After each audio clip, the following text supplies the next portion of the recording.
I just realized how Canadian I look. I got like a toucan, Hamilton Tiger Cats vintage shirt on, a double double, which actually I ordered a double double, but it's just two cream. They didn't put the sugar in, which whatever, drink it anyways. Um, and it's like minus 16 with the wind chill outside. I don't know if you can see out there. And so, yeah, I am located in a small town in southern Ontario called Dunnville. We are on basically right near the banks of the Grand River, pretty close to where it dumps out into Lake Erie. I have a small retail shop. It is called Time Capsule. This is our 20th year now in business, I believe. And I deal in records and vintage junk. And there's a spin around. You can see all the stuff that I've got. And I find myself today, my name is Jay. I don't know if I introduced that part or not. The other thing you'll find is that I tend to touch my face in my videos a lot. And it was noted in my last one, I didn't touch my face. Where'd I put my coffee? And I'm going to try to do that for this one too. So I'm going to keep that coffee in my hand so that either A, I spill hot coffee on my face when I try to touch it, which will make great YouTube stuff, or I just don't touch my face. Anyway, what I was getting to is I have, over the winter, sort of a winter project for myself, and today being basically a day off where the store is closed, but I'm in here working anyways, because that's what you do when you own a small retail place. You don't really get like an actual day off. You come into the store and do stuff you can't do when it's filled with customers, which, you know, through the winter doesn't happen that much. But anyways, I have decided to document my record collection, and I've been doing that alphabetically. I've done the A's. I did the first half of the B's, which primarily consisted of like the Beatles and things like that. You can go back and look at that one, and Beach Boys and things of that nature. This is the second half of the B's. This video, the last one was 40 minutes long. This one's going to be about the same, so strap in. In this one, you're going to see my Bowie, some of the Sabbath, and, you know, there's a few rare pieces in there. So you might want to stick around for that. And without further ado, we'll go look at those records. Okay, so that's the second half of the B's. As I mentioned, the B section in my Kalax storage unit, I've got 3 of them full, maybe a little more than that. Took up close to 5 cubes. So I don't know how many records I have particularly in the collection. Whoop, I almost dropped the phone again. I did that last time too. Sorry about that. But yeah, basically, this is the second half of the B's. You're going to see bands like Bowie, obviously there's some Sabbath back there, and then a few other weirder things, because I tend to collect all kinds of music. This is not a complete scan of my entire collection, because like I mentioned before, I have records sitting on the floor in the back that I haven't got around to putting up on to the shelf. I have them in different locations as well, not all here with my regular collection, so it's all over the place. So there's going to be some stuff missing here, but anyways. So you would ask, why, Jay, would you get this beat up copy of Aladdin Sane? Well, it was at a garage sale and it was cheap. I do remember that, but this is why. I love like people doing their own art on records. Most people lose their mind. See, I have a clean copy, so I will always pick these up. And I'm sure many of you who are record collectors know there was a guy not too long ago. He was more of a conceptual artist than a record collector, but he bought every copy of the White Album that he could. He flew around the world doing this, that people had done their own artwork on. And then he rented a gallery space, I believe it was in New York City, which would make a lot of sense. And he put them up as, you know, works of art. And some of them really were. Some of them were just goofy stuff. But it was such a unique collection. When you gather a bunch of things together that are similar but have slight differences, it becomes something more than the sum of its parts. And, you know, I just loved this little doodle on the back, and that's why I bought that. You know what? I didn't think this through. I'll put that over there. There you go. This is the Serious Moonlight Tour program. The reason why I love Bowie so much, I think, you know, other than I could name thousands and thousands of things. But the first concert I ever got to go see was his Glass Spider tour. It was my first big stadium concert. Duran Duran opened in Northern Pikes, and it was at the Exhibition Stadium in Toronto, the Mistake by the Lake, as they call it, and it blew my teenage mind. It was a tour that later was maligned for being too theatrical and too 1980s, but really now people are starting to look at it again and go, oh my God, there were people like swinging from like ropes and stuff. I loved it. I thought it was amazing. Giant spider over top. Come on, 17-year-old kid, who couldn't love that? That was a Serious Moonlight tour. I do not have the program from that. This is a 12-inch single. Or you know what? No, maybe it's not. Oh, yeah, that's right. Some of these I haven't listened to in a long time. That's why it's kind of fun for me. So, yeah, this is Bowie's soundtrack for the movie Christine F., which I have not watched and probably should. Bowie's Last Dance. Loving the Aliens with the poster, 12-inch. I think this was the last thing that he ever recorded. Well, there it says Final Studio Recordings. I had to pick that up. It's clear blue vinyl version. Tonight, this is, I believe, a collection of like his early singles, including some of the stuff I think when he was Dave Jones. So it's early stuff. This is a UK, I think, as well. Yeah. Station to Station. Canadian one, you can tell because it's got a little Canadian flag on there. Cracked Actor, which is a record store day thing that a friend of mine got for me. I have not opened it yet. I haven't got around to it. It's been out for quite a while. I don't usually buy a lot of new records, but I knew I had to have that. I'm probably going to crack that next week. So there is another copy of Aladdin Sane. It is the first one's the Dynaflex RCA on orange, I believe. Actually, I don't know if it's the first pressing or not. Anyways, we'll figure it out. Here's an interesting German collection, Rock Galaxy. 2 LPs. Just sort of like a greatest hits type thing. Just cool to have different stuff from different places in the world. There's Another Face, the first version of it. Images. This is a great collection. Again, it's all sorts of different stuff. And I love the artwork on the cover. And for some reason, let's see, what's that on London? Yeah, because I think this is early recordings again, too, if I recall. That is, I think, a Canadian pressing. Again, some of these I have. Yeah, there's a second one of it. I don't know why I have two. I'll have to check that out. Diamond Dogs. The orange RCA Dynaflex, which, again, I believe that that's the first pressing for this. So here's Tin Machine. And we're like, hey, that looks like David Bowie, because I'm funny like that. Record Store Day single reissue of Let's Dance.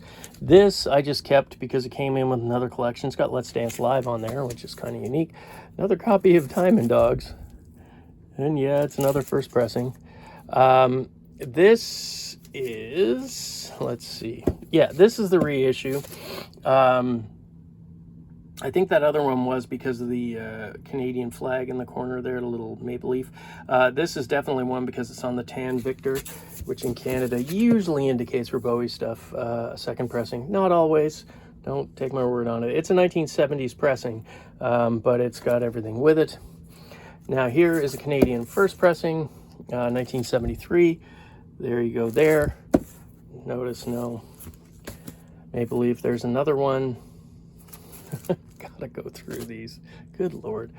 It's the 1980s. This is apparently, I've got on here, it's a label variant, which apparently is kind of scarce. It's the Best Buy series, but it is different somehow.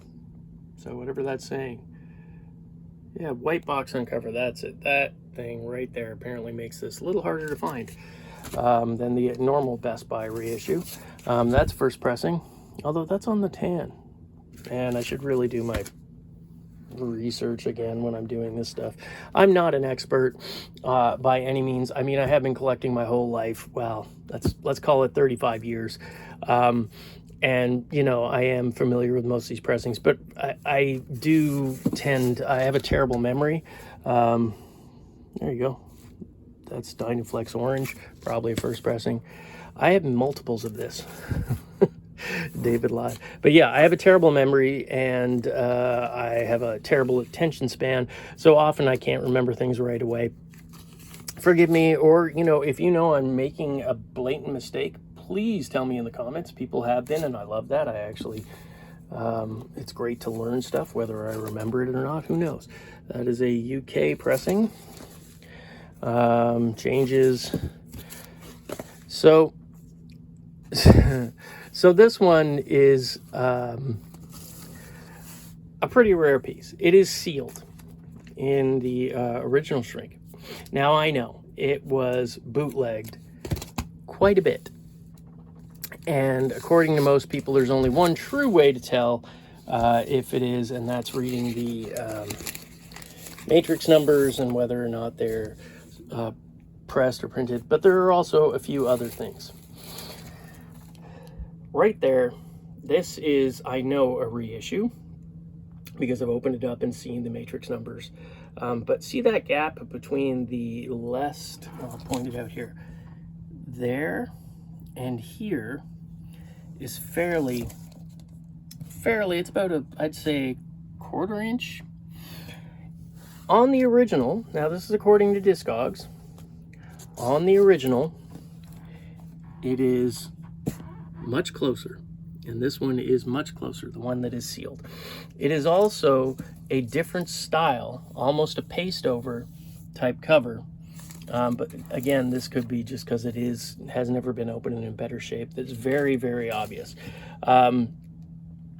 I have put this up. I bought this when I got it. I got it in a collection that was put out. That I bought a while back. I've got a video of it, of like a couple of hundred sealed 1960s and 70s records that came from a person who owned a record store in the 70s and late 60s. And I have no reason to believe that this isn't a sealed original, which, again, people will, you know, until you open it, I guess, and see what the matrix numbers are. But again, as far as I know, there hasn't been a bootleg that has that close. So it could be, could not be. You just, you know, until I open it up, it's kind of like, what is it, Schrodinger's cat? So it's either a bootleg, it's both a bootleg and not a bootleg until you open up and prove otherwise. So I'm leaving it in sealed condition. I don't know. I'm going to keep it. I love it. It's, I've got the bootleg, and I believe now I have an original in there. Bowie's Let's Dance, Scary Monsters on the tan RCA Victor. Young Americans, I believe this is the first pressing because, as you can see, it is a textured cover with the thing on there. And yeah, it's the orange RCA Victor Dynaflex. Bowie's Heroes is the Best Buy version of them. They were reissued. I don't know if it was around the world, but I imagine so. Here it is there. Just the orange RCA label, but these, it's a more of a tangerine than a darker orange. But the Best Buys, they reissued them all at a cheaper price later on. Bowie's Never Let Me Down, China Girl, single, Station to Station, that's a UK press. There you go there. Perhaps my favorite Bowie record, Low. This was also issued as a Best Buy, but this one doesn't have the Best Buy, so it is they only made one Canadian pressing of it as far as I know. And I think this one is on the tan label. Let me see if I can get that out just to, I don't have that there. Can't see it, but it is. It's the tan RCA Victor. Bowie Space Oddity. Another Bowie Space Oddity. One of the most overlooked Bowie records, in my opinion, is Lodger. I believe Eno did most of the production work on it, and it is, I think, unique amongst the Bowie canon. and often overlooked. I'm never sure which is the front cover, whether this is the front cover or that is the front cover. So there you go. I don't know which one it is. The classic, Ziggy Stardust and the Spiders from Mars, and RCA Dynaflex. Don't think that's the first pressing. Might be a reissue. Another one of the 2 record set Bowie Live. There's another diamond copy of Diamond Dogs, RCA Dynaflex. Another copy. This one has the 2 record set difference on it there. Why I do this, I don't know. This is a USA pressing. Those other ones were Canadian. Here's where the sticker, instead of that other one wasn't a sticker, it was printed. This one is a sticker. I don't know why I do that. The last Bowie record, which I find difficult to listen to.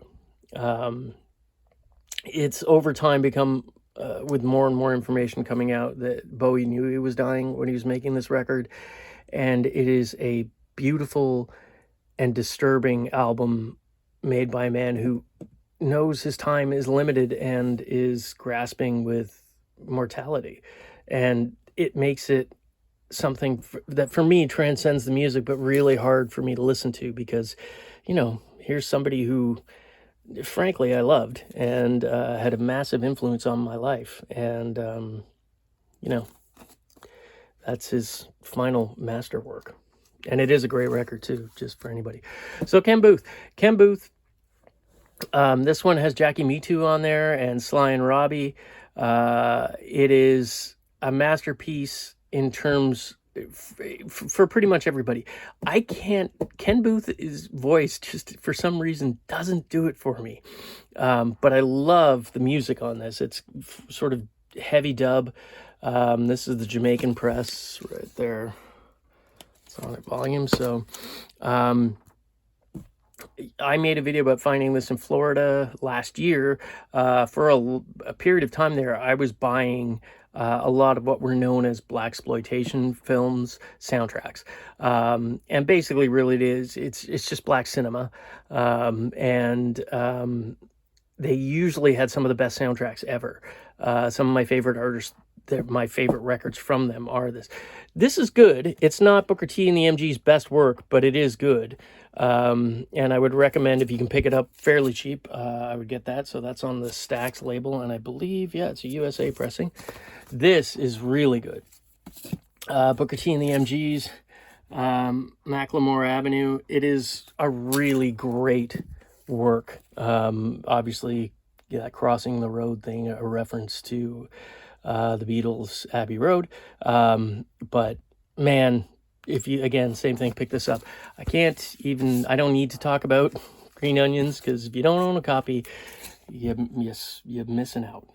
Is this a stereo one? No, yeah, that's a mono too. Okay. And that is a Canadian one. Here is another mono Canadian. I don't know why I have 2. Who knows why I have 2?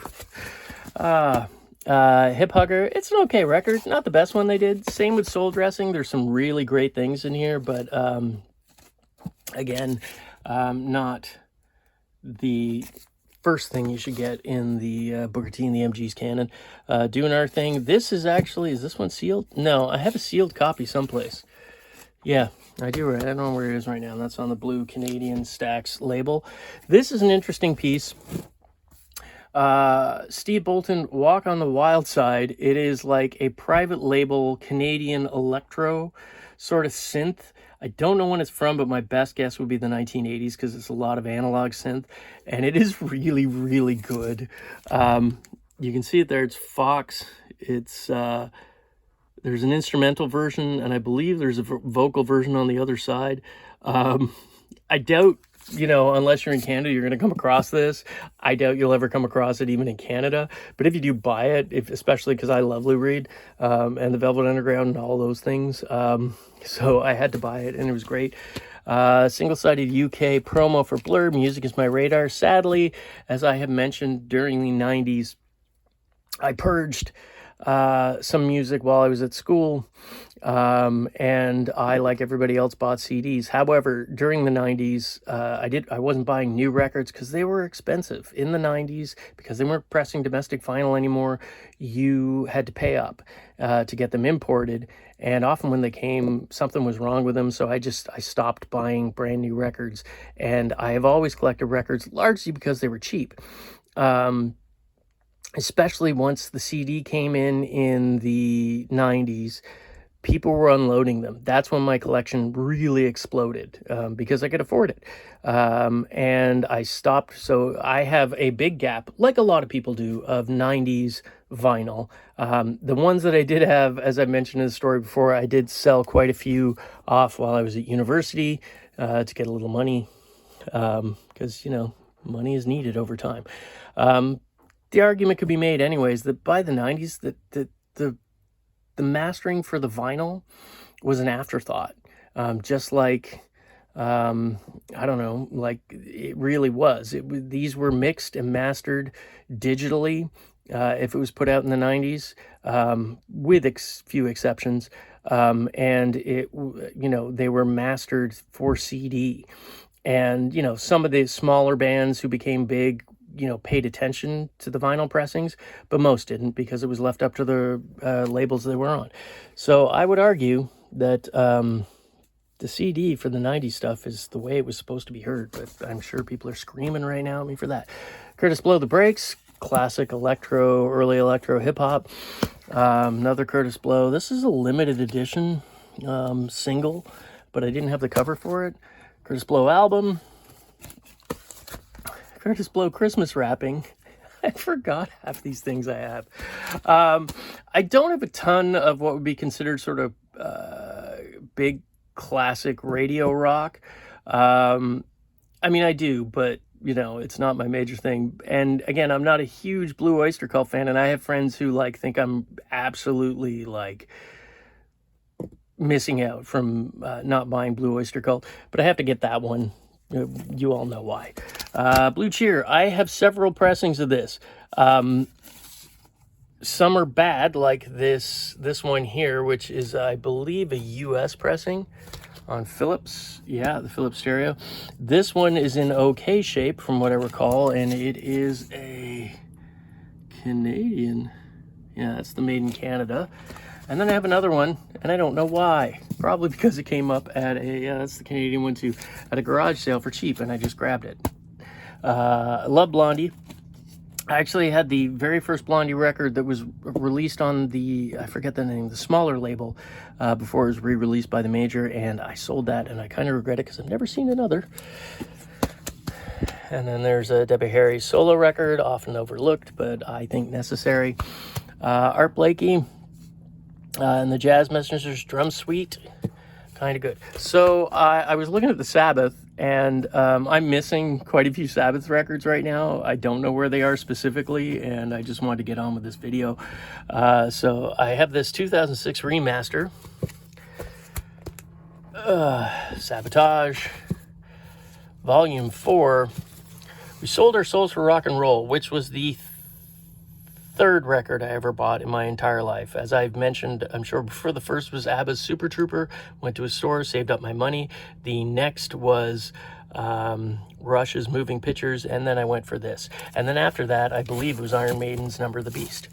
I was in grade school, and I had good taste, I think. So this one came from that collection of sealed records, which I did do a video on. You can go back and look at it. It's somewhere in there. And this one is sealed still, never opened, and it is original first Canadian pressing.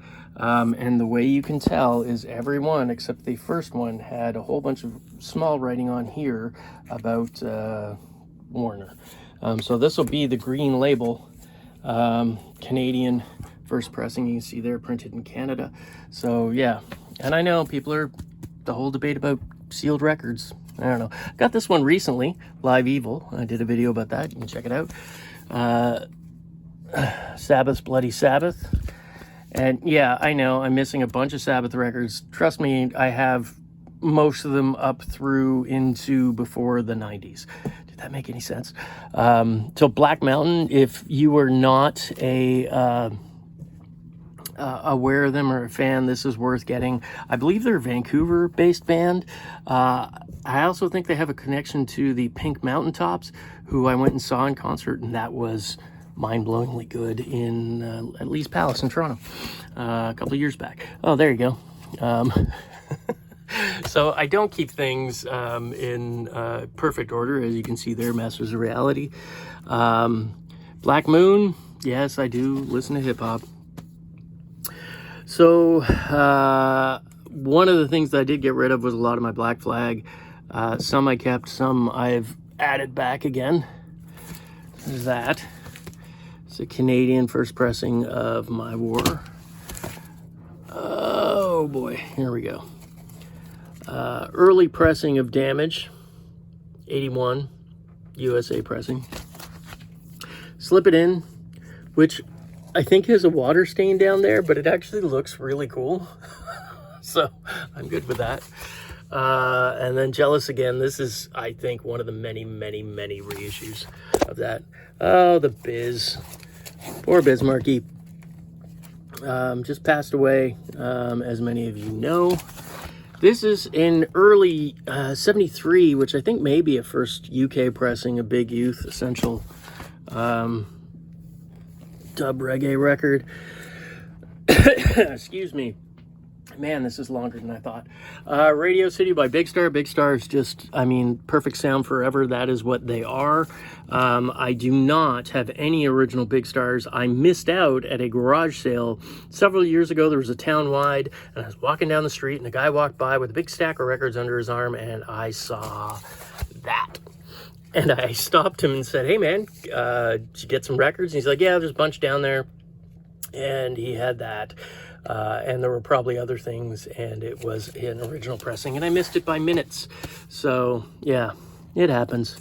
Can't get every single one out there. Wish I could, though. More Big Star there. This is on the Mainstream label. It is Big Brother and the Holding Company with Janis Joplin. This is a great psych record. It's like hard psych, too. A little different from when they sort of were still psychedelic, but more bluesy, harder rock. Sorry, I should probably show the label on that. There, you go there. Mainstream. Big Audio Dynamite. I love The Clash. This is a great record, too. Again, it's him doing some Beatles covers, but George Benson, one of the best guitar players, period, but certainly soul jazz thing. And then I have the Bee Gees' Odessa. This is the fuzzy cover version of it. It's like velvety. Okay, so what I'm going to do is pause this for now, and then we'll get over the other stack. Right over there. Okay, clean that up, and now here we go. So the Byrds.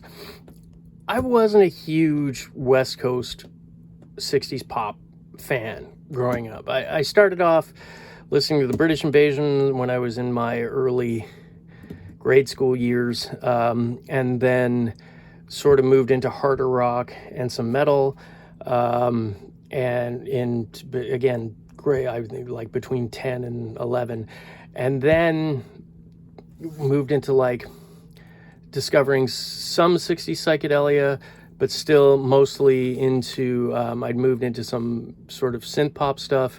And then when I became a teenager, I met so many more people who were far more cooler than me and knew more about music than everything. My whole world exploded, and I discovered, alternative music and punk rock and industrial stuff and just generally weirdo stuff and heavy 60s psychedelia. Recently, I have come back to the 60s West Coast pop sound, and I like sunshine folk and sunshine pop more than folk. I've started to get into a lot more, and the Byrds are a classic example of that. This record, Younger Than Yesterday, is just, it's a fantastic one. Sweetheart of the Rodeo. I have owned this and let it go many times. Everyone tells me that it is the classic Byrds record. I listen to it, and it is okay. But I got it back, and I have been planning to give it another spin And maybe, you know, sometimes it takes me a while to come to a record, and enough people who I trust in their musical taste have told me this is a great record and I really just need more time with it, and so I'm giving myself that. This is like 8 Miles High is one of my favorite Birds tracks. So, and this is a really psychedelic record. Mr. Tambourine Man. Oh, here we go. So anything by Donald Byrd, almost anything, is good. His stuff in the sort of 70s when this stuff came out on Blue Note is amazing. Sadly, Kofi, which is my favorite Donald Byrd record, was only recently reissued, but it's pretty expensive, and I don't know if I'm going to buy it or not. I probably will give in and buy a copy of that. I've owned it on CD forever. But this is so good. It is so funky and soul-driven, and yeah, worth getting. Here's another one, The Electric Bird. It is, if you know... I guess the big one to compare it with, although it's not the same, but it is similar, is Bitches Brew. I think once Miles Davis had the success with Bitches Brew, a lot of traditional jazz artists have started to expand out more into sort of the electric stuff, and Donald Byrd, that's just knocks it out. Slow Drag, there's another one that is really great again. Try to get it. So Donald Byrd did side projects, and I don't think he's, if I remember correctly, he's not in this, but Blackbirds were a band that he, I don't know, mentored, I guess. Worth picking up if you can find it. It is tough. Buzzcocks, Different Kind of Tension. Singles collection.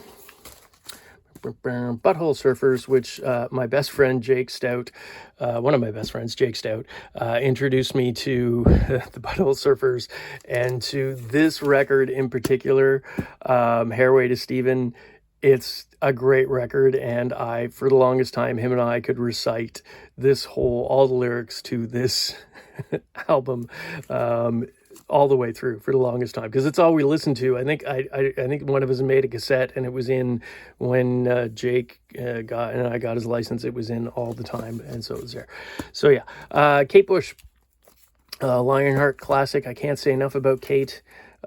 Just an incredible talent, and obviously this is the one record that most people are familiar with, but every Kate has some sort of reason to purchase it.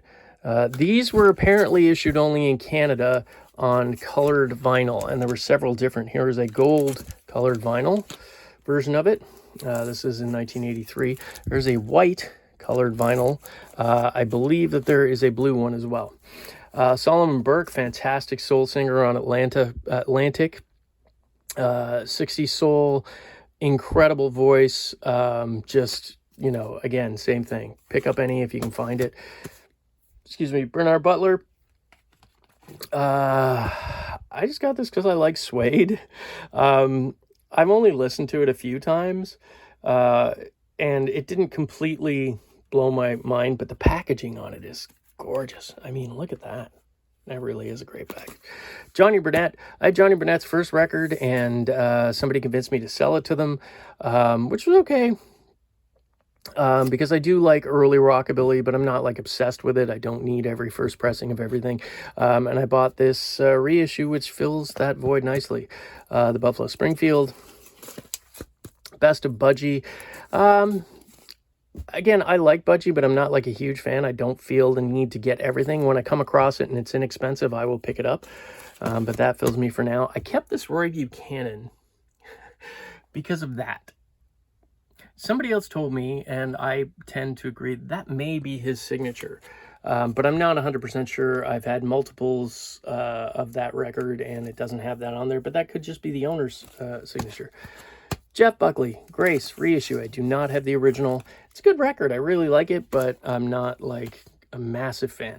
I am a massive fan of his dad, however. I love Tim Buckley, and I'm not going to lie. I came to Tim Buckley through This Mortal Coil. The This Mortal Coil records on the 4AD label with Liz Fraser's vocal stylings, and it was basically the Cocteau Twins and Ivo. putting those together. And I didn't realize it at the time because I thought they had written all those things. I didn't know. Again, I was a teenager. And I ended up later on getting into Tim Buckley, realizing, oh, he wrote Song to the Siren, and then getting these records with that, which was really tough to track down, and just getting further and further in and realizing he was an incredible talent, incredible singer-songwriter. There's Lorca. Happy Sad. Where is my copy of Happy Sad? Happy Sad is my favorite Tim Buckley record, so it's probably near my turntable, but it isn't here. That's too bad. So there you go. Ruth Brown, great bluesy soul singer, worth, again, picking up if you can. That is the Canadian version. John Johnson made sure that everybody knew this was his record. There you go. And here we go into the James. I love James Brown. I have forever, and always picked up James when I can. We're going to go through the collection here. There are certain James Brown records I love a lot more. Mother's Nature. Just some of the titles. They're so good. That's a Please Please Me. I think I've got it wrong. What did I have? Oh. That's weird. Those two are mixed up. Live at the Apollo, one of the best live shows you will ever hear. Prisoner of Love. This is the early stuff he did on King, which was more solely, it was still funky, but it was still soul music, rather than heading into funk. And then things like this started happening. Say It Loud, that is so good. But that's for me. So again, it is a soundtrack for a black cinema film called Slaughter's Big Ripoff. And if you don't own it, go out now and get it, and I will fight you, like physically, to make the argument that this is the best James Brown record. I'm sure there are people out there going, what is this kid talking about? What kid? 54. Anyways, just do yourself a favor and track this down. Like, even at a stupid price, buy it, because it is so good. It is so, so good. And it's on the Polydor here in Canada. That's that's New York label. So yeah, it's a US. I don't know if they pressed it in Canada or not. More on the King label. This is great because I like Little Willie John. So it's nice to have some things, him doing covers and things like that. And clearly James liked Little Willie John too. Super Bad. Everybody should have a copy of that. Reality. This is a often overlooked record. It's really good. It's different from James's stuff, other stuff, I think, but it's a worth one. Again, his 70s stuff, some of them got overlooked, and I think this is one that really did. Get on the Good Foot. That's classic. Look, James with the blowout. Oh, man. When I was a kid, and you have to remember, I grew up in the 70s, right? I was born at the end of 1970. The coolest thing were, this is where you start talking a little bit about race, which can get dodgy, but all the coolest people were black. You had Muhammad Ali. You had James Brown. Like the people on the TV shows Sanford and Son. There's a reason I own a vintage store, because I loved Sanford and Son. I can still sing every lyric to the opening line of Good Times because we watched it all the time as a family. It was everything that was really cool about the U.S. was black culture. And I was so jealous of not, because I had dead straight hair and god damn it, I wanted an afro so badly that I actually looked into, can straight haired white kids get afros? It would have looked stupid and it's impossible to do. But man, look at that one. That is Stevie Wonder when he had his blowout going on. I mean, it was the best. I don't know. Again, I loved that period of black culture in general because it was the popular culture. And it was so good. It didn't matter if it was black or white, or you were black or white. You just knew it was good. And especially for a kid who's in Canada, and, you know, I think, and I like to think that like things like Good Times taught me a little bit about the struggle that was going on. So popular culture can make a difference, and music can really make a difference. So for those who say it's not important, you don't know what you're talking about. James Brown Soul Classics. It's a Mother. This is great. I love that one. Look at him go. Man, he worked. He worked hard. Revolution of the Mind. Oh, this is such a good record. And he's got that side blowout again. Man, that's so good. James Soul Syndrome. He's wearing a cowboy hat. A little suspect. It's 1980s. I give a lot of artists in the 80s, I give them a lot of slack because, you know, like, I mean, Lionel was dancing on the ceiling and Stevie was just calling to say I love you.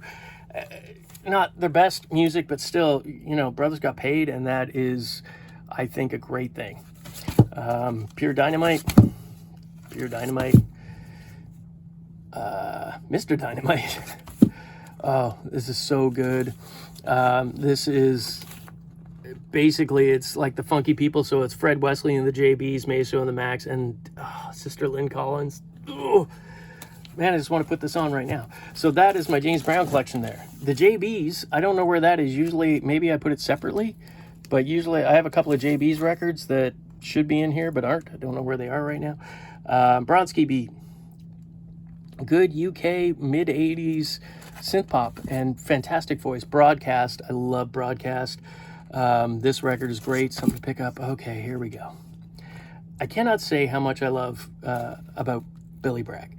My friend Jason Overy introduced me to Billy Bragg, and I am eternally grateful to him for it. His 1980s Honda Civic, that was his parents' car, constantly, whenever he came to pick me up, had a tape of Brewing Up With. And I should have most of the Billy Bragg records. There's Talking with a Tax Man. That was also in the car constantly. Life's a Riot, Peel Sessions, Greetings to the New Brunette, another Greetings to the New Brunette, Brewing Up With, and here we go. So this is my favorite Billy Bragg song of all time. And I had a friend of mine whose job happened to be, or at one point was, tour manager for Steve Earle. And he lives in a town nearby here, and we'd known each other through, I was a record rep and he owned a record store at one point. Just generally a good guy, Mike. And one day he's in town, because he was once he became a tour manager, he was for multiple artists, but he called me up and said, hey, I'm in Toronto, Billy Bragg's playing, do you want to go see him? And I'm like, sure, man. And he came pick me up. The tickets were on the house because he knows the tour manager of Billy Bragg, because Billy Bragg and Steve Earle played at a lot of the same festivals together, you know, things for like different causes and union stuff and things like that. And we watched the show. It's really great. It was the Train Songs with Joe Henry, and brilliant show. And anyways, at the end of the show, my friend says, hey, I'm just going to go up to the tour manager and talk to him because I haven't seen him for a while. And they were up there talking, and I kind of asked Mike, hey, can you get me like the playlist? And the tour manager said, oh, sorry, mate, somebody else already nicked it. And then anyways, Mike says, okay, come on, we're going through here to go out to leave. And we go upstairs, and we get to the top of the stairs, and there I go through a door, and I enter this room, and sitting there is Joe Henry and Billy Bragg, just chilling out. And I walk in, and I am flabbergasted and have absolutely nothing to say. My mind goes blank, and I must look like an idiot. And Billy's like, can I help you, mate? And I'm like, And that's when Mike realizes I'm panicking, sticks his head in and goes, hey, guys. And they all recognize Mike, and they're all chatting with him and asking how everything's going. And Mike introduces me and says, Jay's a big fan, always has been, blah, blah, blah. Billy hands me a beer.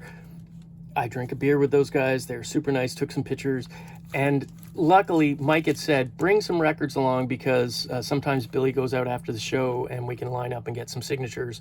And I brought this as well as, I think I have Train Songs. Yeah, there it is. Shine a Light. And that's it there. I signed that as well. Both of them did for me. And that's a great album, by the way, if you get a chance, pick it up. So yeah, there's my Billy Bragg song. Nicest guy. Oh, some more, I guess a few more things of Bowie. The Man Who Sold the World, just the reissue cover with the high kick, him doing Bertolt Brecht's play? Sure. Bowie's Stage 2 LP European or UK pressing. So that is the end of the B's, Mr. Brown. Again, went super long. I try to keep it under 30 minutes, but this one's going to probably come in around 45. My apologies for that, but I hope it's worth it for those of you who collect records. I would think this would be an interesting thing to look at. I love looking at other people's collections. When I go into somebody's house, sounds terrible, but I'm looking at their stuff. Like, if their house is like really clean and like doesn't have a lot of stuff, and I'm not talking like, you know, banging big TVs and all that stuff. I mean like this stuff, like the pop culture. If they're devoid of it, physical stuff, I just kind of judge them, I think, which is terrible. I shouldn't do that, but I do. But I love going into a person's house and seeing their record collection just sitting there. And like, I always ask first, hey man, can I flip through your records? Or, hey madam, I don't say madam, can I flip through your records? And often record collectors, other record collectors, we recognize each other. I don't know if it's a smell or something, but they are excited to share, and I'm always excited to share if people go through. I love when people come over and I can just play them records they never heard before. Haven't been able to do that for the last little while, just, you know, the way life gets sometimes, especially when you have kids, it's a little more difficult. But man, like, that was one of my favorite things of all time. And so many people, all my friends, have introduced me and done that same thing to me with really great music that has enhanced my life in a fantastic way. And if you're one of these people who have a big record collection like this, don't hoard it up to yourself. Invite some people over. Take some, you know, maybe they have, your friend has like young kids. Ask them if they want to come over and listen to some records or something like that. Not in a creepy way, obviously, but, you know, bring their dad or mom with them and just introduce them to music, because the best thing that ever happened to me was I managed to get in high school, one of the local universities over in Hamilton, I grew up in Burlington, Ontario, had a radio station, and in the summer all the kids left, so they didn't have anybody to DJ, so they would take virtually anybody, and I got my own radio show with my friend Jake. And it was the best thing that ever happened to me, and I'm sure he would say the same thing, because not only did we have our own radio show, which was kind of fun, we also now had access, whenever we wanted to go to a college radio station's record library. And this was pre-internet, so all those weirdo references that you read in like NME or like, I don't know, whatever music papers you were doing, or somebody somewhere mentioned something, I didn't have to take a risk and order a super expensive import. I could go find it because it's obviously going to be in that radio station, and that changed my life. So what I'm saying is, I don't know what I'm saying. What I'm saying is, share your music. You'll feel good about it. You'll enjoy your collection more. And honestly, you'll probably change somebody's life. All right, y'all. Hope you're able to find some life-changing music in the next little while. Bye.